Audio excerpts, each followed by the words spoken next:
For more updates, subscribe to our channel and enjoy watching the videos.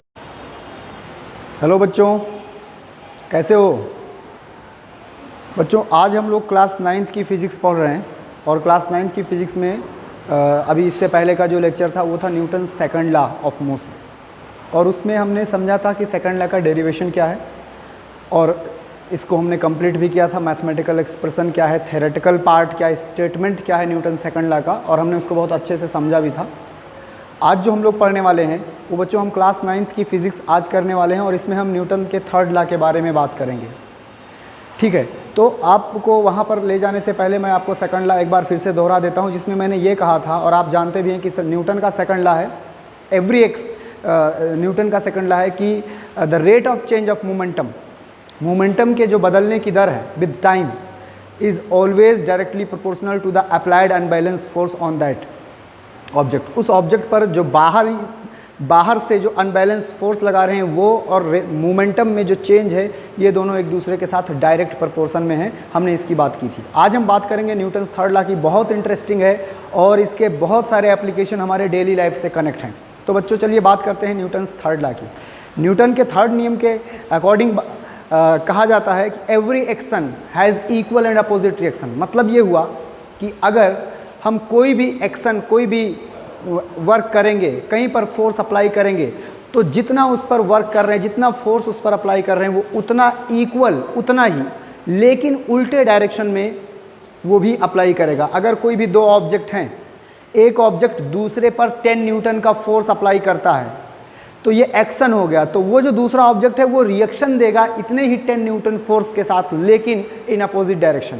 तो इसी statement को इसको combine करके कहा जाता है every action has equal and opposite reaction. ये बहुत छोटी सी 2 लाइनों में स्टेटमेंट है न्यूटन के थर्ड लॉ का, जिसको समझना बहुत ईजी है। हम अपने डेली लाइफ में हर दिन हर वक्त देखते हैं, न्यूटन के थर्ड लॉ का एप्लीकेशन देखते हैं।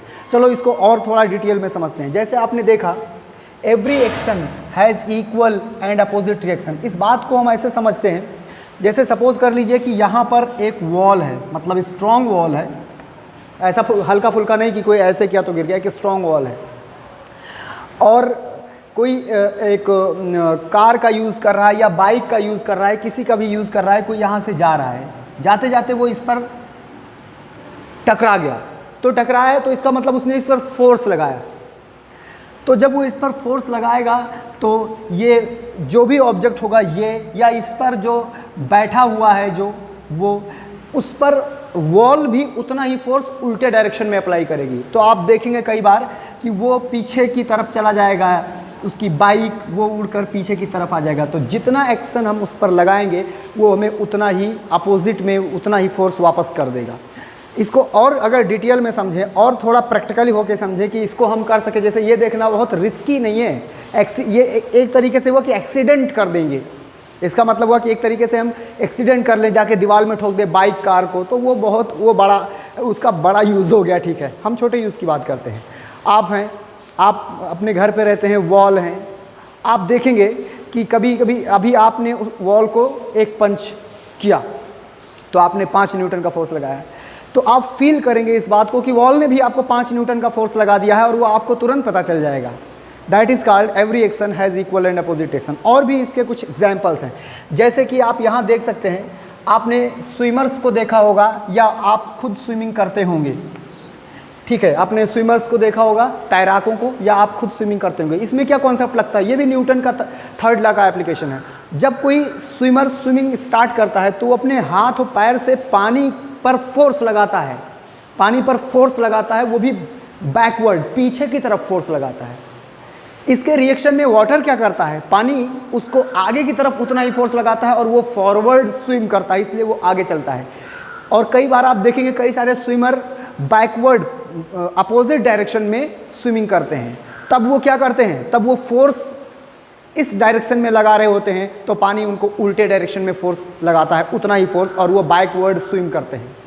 ये भी न्यूटन के थर्ड लॉ का एप्लीकेशन है। यहाँ पर भी आप देख रहे हैं एक्शन एंड रिएक्शन। आपने वाटर पे एक्शन किया, पीछे की तरफ पानी पर फोर्स लगाया अपने हाथ से, अपने पैर से, पानी ने क्या किया, पानी ने उतना ही फोर्स आप पर लगाया आगे की तरफ और आप तैरते जा रहे हैं, तैरते जा रहे हैं।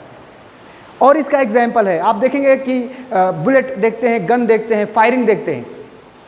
जब फायर करते हैं तो जब आप जो है मशीनरी सिस्टम ने, ट्रिगर ने जितना फोर्स उस मतलब सिस्टम पर, बुलेट पर आगे की तरफ लगाया है, वो उतना पीछे की तरफ भी आपको लगाता है। इसलिए आप देखते हैं फायर करते समय मतलब एक झटका टाइप का लगता है। तो ये सारे एप्लीकेशन है या रॉकेट का निकलना। रॉकेट आप देख रहे हैं, जब आप रॉकेट उड़ती है देखेंगे आप तो बहुत सारा गैस और वो निकलता है बैकवर्ड। तो ये जब फोर्स पीछे की तरफ लगाता है, उसका सिस्टम इस तरह होता है कि नीचे की तरफ वो फोर्स लगाता है, उसमें जो भी केमिकल्स भरे होते हैं, और इसका रिजल्ट ये होता है कि वो ऊपर की तरफ निकलता है। तो ऐसे कई सारे एग्जाम्पल हैं जो न्यूटन्स थर्ड लॉ को क्वालिफाई करते हैं। तो आपने देख लिया कि एवरी एक्शन हैज़ इक्वल। इसका मैथमेटिकल सिस्टम देखें, अगर हम माने कि हमारे पास कोई भी दो बॉल हैं और दोनों बॉल आपस में कोलाइड होते हैं, उनके बीच में कोलिजन होता है, टक्कर होता है, तो टकराने के बाद क्या होता है? टकराने के बाद दोनों फिर से एक दूसरे से अलग हो जाते हैं। अब इस पूरे सिस्टम में आप देखेंगे कि ये जो बॉल 1 है वो जब यहाँ आके इसको टकराता है तो वो इस पर इतना फोर्स अप्लाई करता है, F12। F का मतलब फोर्स, 1 का मतलब ऑब्जेक्ट 1 है और 2 का मतलब 2, मतलब 1 ऑब्जेक्ट 2 पर F फोर्स लगा रहा है इस डायरेक्शन में। लेकिन आपने जाना है, न्यूटन का थर्ड नियम है कि every action has equal and opposite reaction. Equal होगा और अपोजिट, और फिजिक्स में, साइंस में, मैथ्स में अपोजिट को रिप्रेजेंट करने के लिए हमको साइन चेंज करना पड़ता है। तो ये जो दूसरा ऑब्जेक्ट है 2, ये भी पहले ऑब्जेक्ट पर उतना ही फोर्स लगाएगा, लेकिन उसका डायरेक्शन दूसरा होगा, अपोजिट डायरेक्शन में। अगर दोनों इधर ही डायरेक्शन में लगाएंगे तो फिर ये टकरा के और ये इस तरफ जाता रहेगा, ये भी उसी के साथ जाता रहेगा। नहीं, ऐसा नहीं है। ये दोनों एक दूसरे पर ऐसे फोर्स लगाएंगे तब कोलिजन होगा, फिर ये दोनों एक दूसरे से दूर हटेंगे, क्योंकि उसने जितना फोर्स लगाया था इसने भी उतना ही लगाया, और कोलिजन के बाद दोनों अपार्ट हो जाएंगे। तो ये दोनों एक दूसरे को फोर्स अप्लाई करेंगे। जब एक दूसरे पर करेगा तो पहला वाला जब दूसरे पर करेगा तो दूसरा पहले पर करेगा, और रिजल्ट ये आएगा, ये रिजल्ट बनेगा कि जो दोनों फोर्स अप्लाई कर रहे हैं, 1 2 पर जितना फोर्स लगा रहा है 2 1 पर भी उतना ही फोर्स लगा रहा है। लेकिन ये देखिए, क्योंकि ये नेगेटिव रिप्रेजेंट करता है कि उसका डायरेक्शन उल्टा होगा, वो उल्टे डायरेक्शन में उतना फोर्स लगा रहा होगा। ठीक है, अब आप यहाँ पर एक और बात देखें, action and reaction does not react on the same body. ऐसा नहीं है कि एक ऑब्जेक्ट पर एक्शन किए और रिएक्शन भी उसी पर हो जाएगा, ऐसा बिल्कुल नहीं है। एक ऑब्जेक्ट एक्शन जिस पर होगा, रिएक्शन दूसरे पर होगा। जैसे एग्जाम्पल के लिए आपने ऐसे किया तो ये एक्शन इस पर हुआ, इस पर एक्शन हुआ, लेकिन रिएक्शन किस पर होगा? इस पर होगा।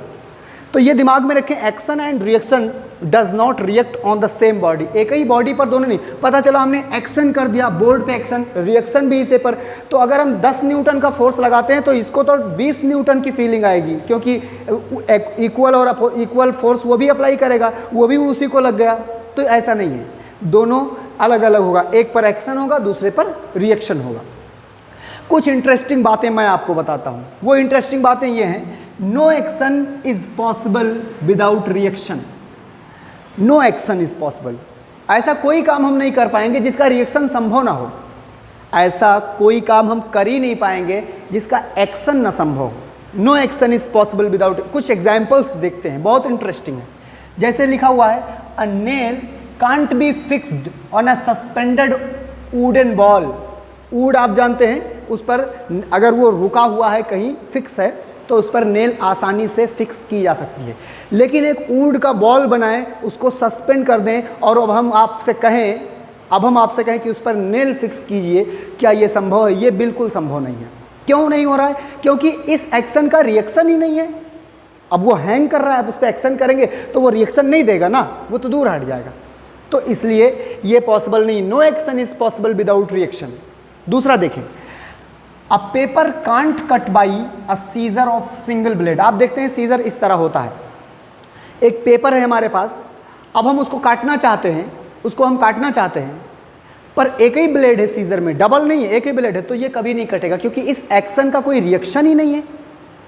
तीसरी बात आप देखेंगे, hanging piece of can not be cut by blade. Hanging piece of paper का ही अगर हैंगिंग पीस ले ले तो उसको हम ब्लेड से नहीं कट कर सकते, एक ब्लेड से नहीं कट कर सकते, सिंगल ब्लेड से। Writing on a hanging page is impossible. अगर कोई पेज ऐसे हैंग कर रहा है, उस पर लिखना है, तो ये एक्शन तो है लेकिन इसका कोई रिएक्शन ही नहीं। कब राइटिंग पॉसिबल है? जब वो पेस्ट हो, कहीं रखा हो, कॉपी पे लगा हो, तब राइटिंग पॉसिबल है। तो ये कुछ इंटरेस्टिंग चीज़ें थी जिनको हमें जानना है। आप इसका प्रयोग कर सकते हैं। एक पेज हैंग कर लीजिए और कोशिश कीजिए कि आज लिखना है। आज तो आप यही कर लीजिएगा। तो इस तरीके से आपने देखा कि न्यूटन थर्ड लॉ काफ़ी इंटरेस्टिंग है और इसके बहुत सारे एप्लीकेशंस हैं जो हमारे आसपास हैं जिनको हम देख सकते हैं। तो बच्चों, इसको अच्छे से करें, इसका एप्लीकेशन देखें और इसमें से एक दो आप खुद भी करके देख लें, जिससे आपका नॉलेज जो है वो स्टेबल हो जाए और आप क्लियर रहें कि हाँ ये सारी बातें सही है। ठीक है। और बाकी के लिए आप चैनल को सब्सक्राइब करिए रहें, जिससे आपको और सारी वीडियोज़, अलग अलग वीडियोज़ मिलती रहें, जैसे मोटिवेशनल हैं या सब्जेक्टिव हैं। कोई भी वीडियो हो तो आपको मिल जाएगी। इसके लिए आप चैनल को ज़रूर सब्सक्राइब करें। Okay, thank you.